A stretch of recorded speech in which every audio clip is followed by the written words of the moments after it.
Hey Internet's RJ, welcome back. Thanks for tuning into this show today. Now today is Sunday, so you know what that means. We're going around the net with all the news you can use in the week that was in credit and finance. And on the docket for today, we are back to our normal series format here, having last weekend was being dominated by the Platinum Card refresh. We're back literally going around the net. I guess last week we just went on one stop around the net. But anyhow, our stops today include Southwest, who's got a new debit card. We have Capital One and Chase going back at American Express with some travel updates of their own. Citi's in the news, actually doing an annoying thing that may be a good thing as well.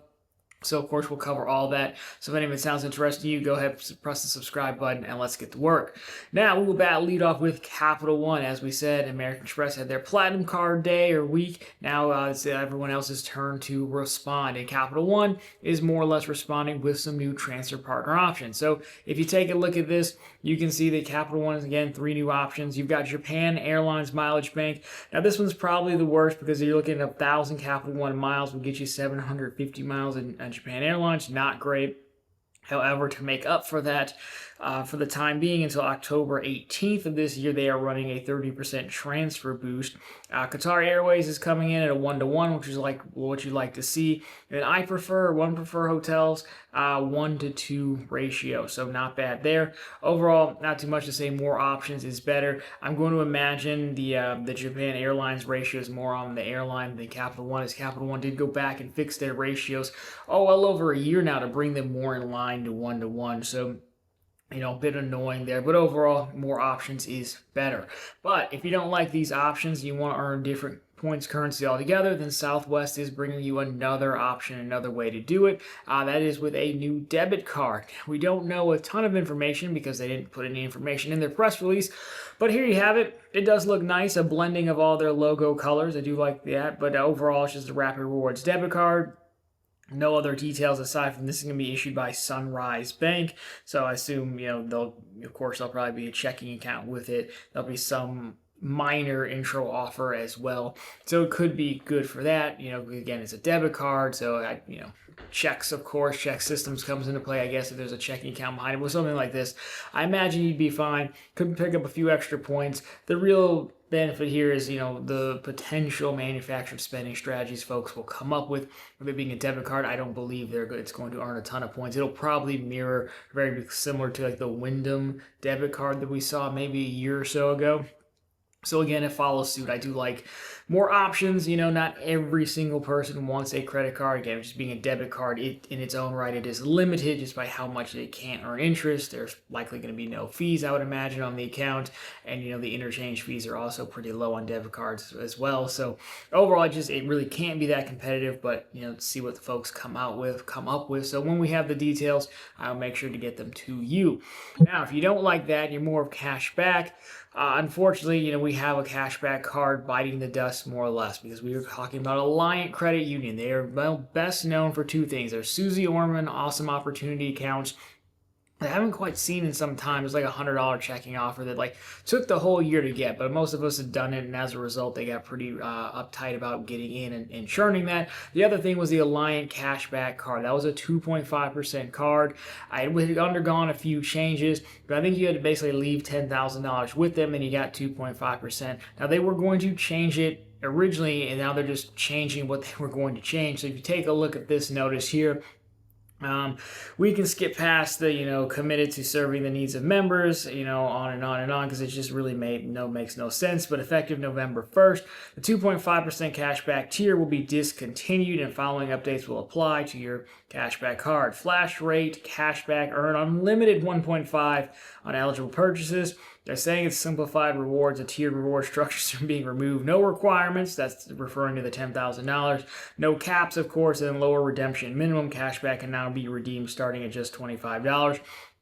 Overall, this makes this thing absolute trash, which is probably what they wanted to. Again, they're a credit union. They're a little bit stronger of a credit union being nationwide and having the Susie Orman partnership. But as you can see, I just love the marketing material. This isn't so much marketing material, but the awareness, marketing weighed in on this, right? So it's simplified because there are no tiers. Well, yeah, but the tiers are why people were there. Hey, look, there's no caps. Well, it's a 1.5. You couldn't even go to 2%. I believe they were going to go to 1.6 before, but they decided decide to just do it at 1.5. Look, if you're a hardcore credit union person with these guys, like I would move no matter what and just go pick yourself up a Citi double cash or an active cash. Obviously, for everyone else who's doing this, well, it really just, it leaves with the vacancy of Smartly, it really just leaves either Bank of America at the unlimited cash, again, being platinum honors to get to 2.62%, or the Robinhood Gold Card.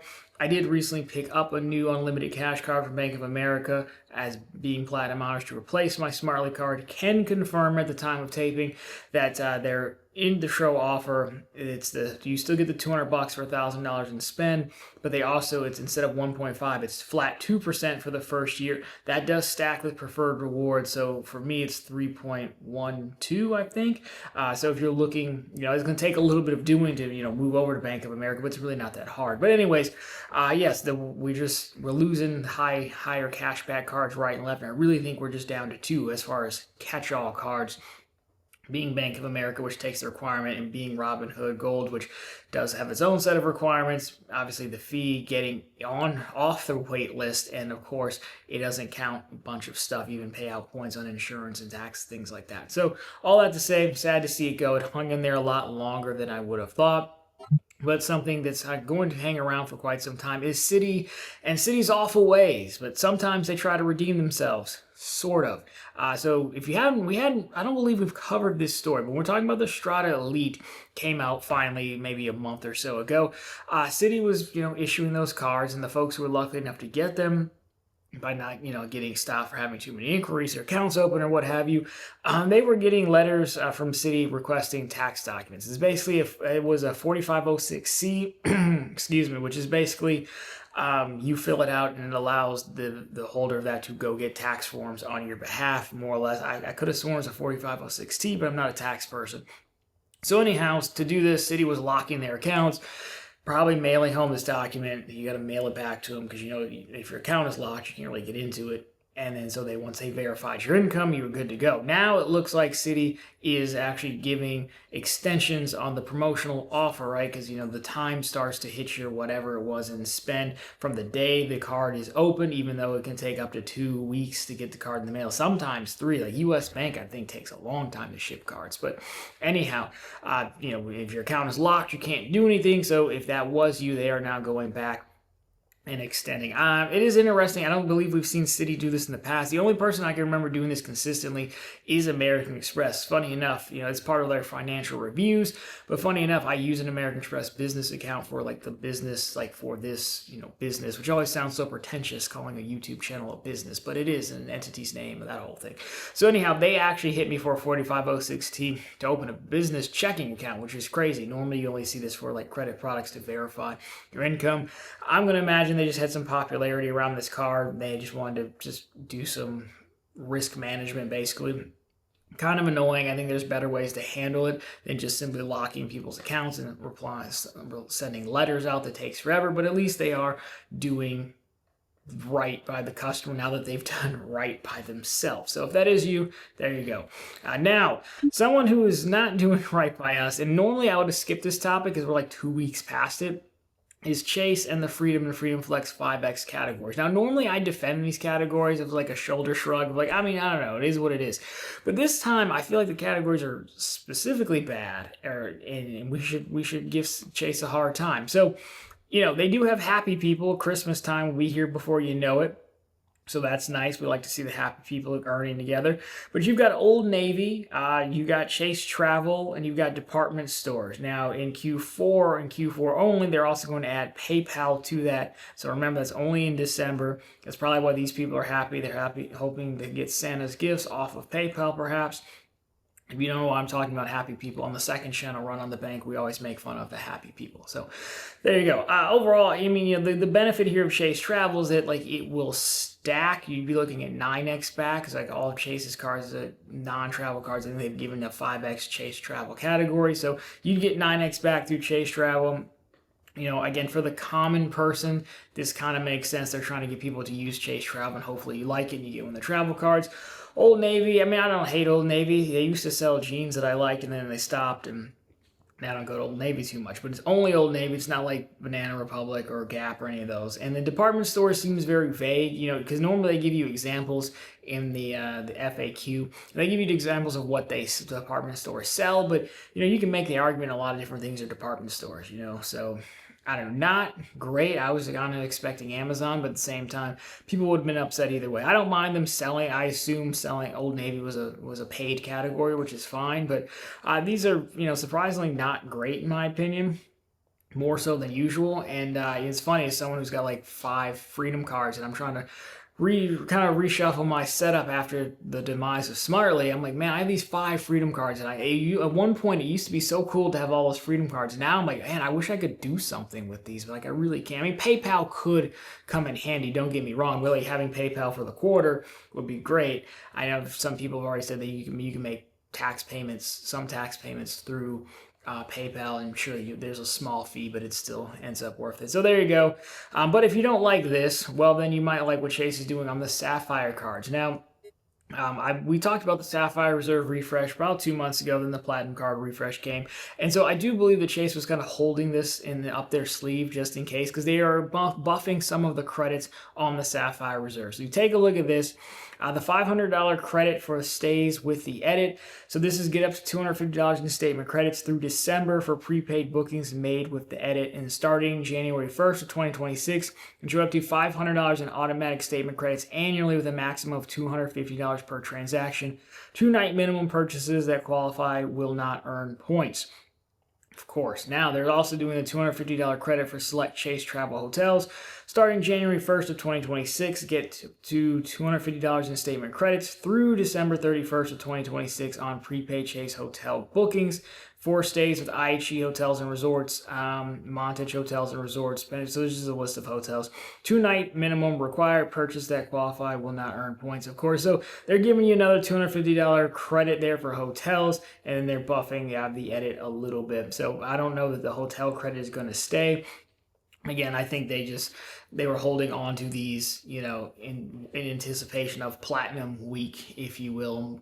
Platinum came with their cool new commercial, which is great because we get some new B-roll from the channel, to use as we just borrow all those commercials. But it feels like better than you just staring at me the entire time. I know I just got a haircut a few hours ago, but still. This can only carry the show so far, right? So overall, there you go. I definitely think that helps, especially as everyone's going to be in year number 1 of having that card. So any little thing to offset the annual fee. And again, both of these, I mean, the edit is what it is. The hotel credit seems usable for a lot more people. Just again, remember that starts in January. But I do think that's another one that you can likely get at face value, which helps when we're talking about these expensive cards. Now, not to be forgotten, American Express, they also, to support their travel cards, they're also coming out with a dedicated travel app. So there's a press release for it. So American Express, again, launching a new travel app. Overall, here's the features. I'm just kind of pulling from it, skipping through all the nonsensical words. So they go destination inspiration. So they surveyed some customers. Voice of the customer is always good. They didn't ask me, but hey. The survey found that 52%, I'm sure I should have said it, as survey says, 52% of respondents feel overwhelmed by choices when booking a trip. Themed guides and curated travel content within the app make it easier to discover the perfect getaway. Smart planning tools. 55% of respondents typically visit at least 3 websites to book travel for trip, flight, hotel, transportation. Well, yeah, that wouldn't make sense because that's 3 different companies. Card members can now organize their trip details in one place. Seamless booking, 56% of Millennial and Gen Z. So out the above was everyone else. Now this is Millennial and Gen Z respondents. Spend at least 4 hours planning trips. That seems aggressive. The app allows card members to more efficiently book. And then Centurion Lounge enhancements. The further in hand, there's basically a tracker. You can see how long the wait list is, which I believe they already have. But there you go. So you've got a new app. Overall, again, I mean, it's easy to make fun of this thing. But they're clearly targeting a target group of people. People here, where you're sending your points out. You're going to be on your calculator doing, the cent per point calculation. A lot of people don't want to do that and go to more. That's basically what, Booking.com has done. Expedia, all that. They've put it all in one place where you can book all that. So American Express saying, well, hey, you already have the card. Why not? I think it follows. I mean, I don't even think this is necessarily anything new. I assume they're just taking their travel and breaking it out into an app where they can have a better built-out user interface and things of that nature. I do think if they add, so there's also a social feature in here. I believe they call Passport. I think the app's called Passport, but they call it where you can kind of like have digital stamps of like where you've been, which is interesting. I do have an app that like lets you check states off and locations that you've been, because I try to go to every single state, not because I really want to, just so I don't spend all my time sitting here behind 3 monitors, which I would definitely do and have no complaints about it. But you should probably leave every so often, or so I've been told. But anyhow, I think it will work for its target demographic. Again, the folks here, I don't think you mind doing that at all, because if you want the best value, you've got to send out your points to your transfer partners and everything else. So again, I think this just goes to show, they're almost following in Chase's footsteps a bit, because Chase is, really, I think, led in vertical integration. They haven't gone so far as to break out into their own app, I don't think, but this makes it easier. They have a whole product team focused on the user interface. But I don't think it's that bad. So there you go. American Express making a comeback even after Platinum Week. So there you go. That is your news for this week. Of course, if you liked it, drop me a thumbs up down below. If you found it particularly interesting, consider subscribing to the channel. So we're posting content just like this every single week. And of course, right back here every Sunday with all the news you can use in the week that was in credit and finance. And of course, every single day over on profitablecontent.com, which is the channel's blogs, always linked down below for you. We have the news stories just like this. We have plenty of bank promotions. So if you want to go get that Bank of America card, well, they have a Bank of America checking offer we just posted as well, with a video on the second channel to help you. I believe the highest one is $500 there. And of course, we have credit card offers, so if you want to get in on the Platinum action or Chase, you name it, we got it. But anyways, guys, that'll do it for this one. As always, thank you so much for watching. I'll talk to you very soon in the next one.